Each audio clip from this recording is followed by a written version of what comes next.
On se retrouve aujourd'hui pour que je vous raconte rapidement mon séjour à Walt Disney World en février 2022. Ce séjour, à la base, était prévu en novembre 2020 avec ma mère, mais Covid. Puis il était prévu en septembre 2021 avec Caroline, mais Covid. Et du coup, on décide de repartir avec Caroline, soit en septembre 2022, soit éventuellement, si on a la possibilité, en février 2022. Mais pour ça, il fallait déjà que les frontières réouvrent, que ce soit moins la merde au niveau du Covid, évidemment, mais surtout, méga bonus, qu'on puisse réserver dans l'hôtel qui nous plaisait, à savoir le Port Orleans. Car il n'était pas encore réouvert. Sur ce point-là, c'est juste moi qui suis méga chiante, parce que c'est mon hôtel préféré, et que j'ai pas envie d'aller dans un value. Je vous avoue que c'est pas ce qui m'intéresse le plus en termes d'hôtel. J'ai rien contre eux en termes d'hôtel, de thème, ce genre de choses, c'est juste que ça ne correspond pas au genre de vacances que je recherche. Tout simplement. Et j'ai pas le budget pour aller dans un deluxe, sinon je passerais 15 jours au Polynesian et ma vie serait merveilleuse. Mais non. Donc j'avais toujours en backup le Caribbean, mais c'est pas mon préféré, bien qu'il soit quand même cool. Mais voilà, c'était le backup du backup. Si vraiment, genre, on arrivait en novembre et qu'il n'y avait pas de date annoncée pour le Port Orleans. Et au pire, j'aurais rechangé la réservation si on avait une date d'ouverture. Seulement, arrive septembre, ils annoncent la réouverture du Port Orleans pour octobre et le début des réservations pour fin septembre, si ma mémoire est bonne. Donc là, on se retrouve à faire une organisation complètement à l'arrache. On décide quand même de partir en février parce que putain, ça fait longtemps qu'on n'est pas parti. Et parce que février a des avantages. Déjà, il fait moins chaud, objectivement. Hein, il ne peut pas faire plus chaud que les 35-40 degrés qu'on a généralement en septembre. Le temps, en règle générale, est plus clément. Pas d'ouragan, hein, voilà. D'autres festivals que le Food and Wine, j'y arriverai jamais, mon dieu, que le Food and Wine, à force de dire Wood and Fine en déconnant, je vous le dis pour de vrai, je m'en excuse. Donc éventuellement voir le Festival of the Art ou le Flower and Garden ou les deux. Mais surtout, c'était une période qui était censée être calme.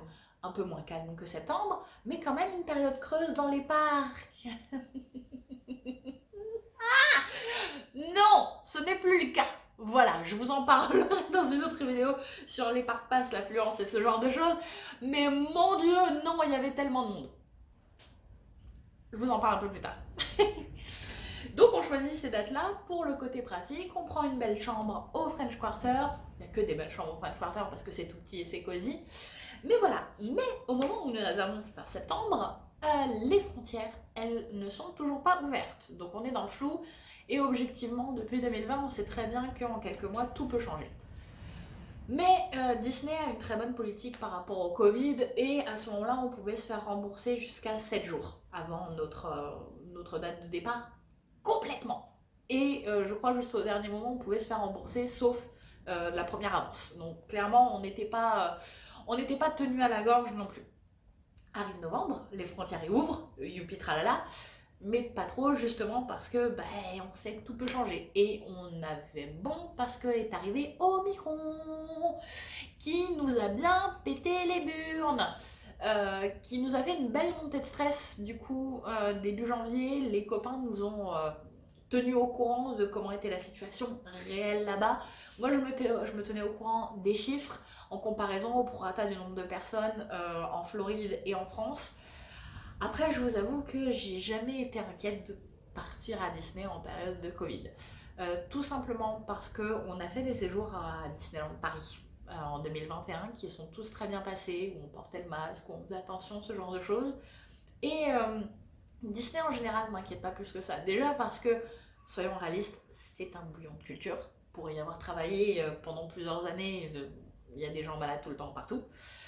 Et du coup, je pense, en tout cas, je sais que j'ai cette habitude-là, peut-être parce que je suis une ancienne cast member, mais de faire plus attention quand je suis à Disney, justement parce que je sais que potentiellement il y a des gens malades partout.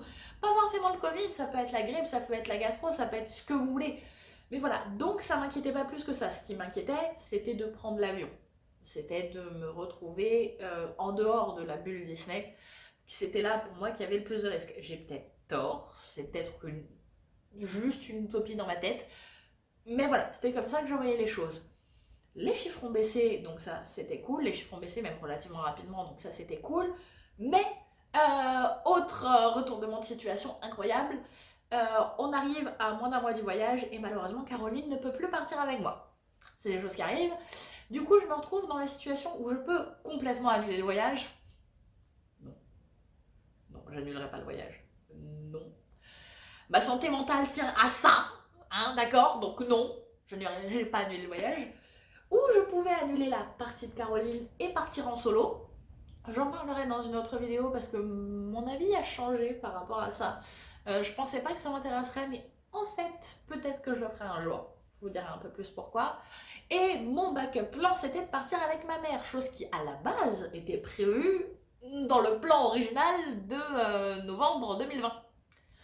Donc je propose à ma mère, sauf qu'on est à moins d'un mois du séjour. Et je m'attendais qu'elle soit purement réaliste et cartésienne en me disant ouais, mais enfin t'es mignonne, mais financièrement parlant, ça craint.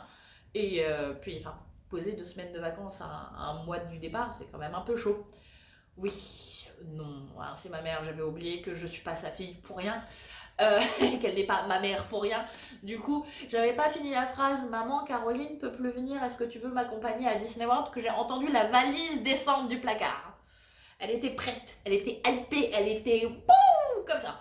Donc, pas de souci de ce côté-là, mais pour moi, ça me faisait faire encore plus de changements dans l'organisation qui était déjà courte, hein, parce que je sais pas si vous vous rendez compte, mais organiser un voyage de septembre à février, c'est déjà chaud. Mais là, je devais tout changer à moins d'une semaine, car partir avec une personne comme ma meilleure amie qui connaît déjà les parcs et qui est déjà partie plusieurs fois, c'est une chose.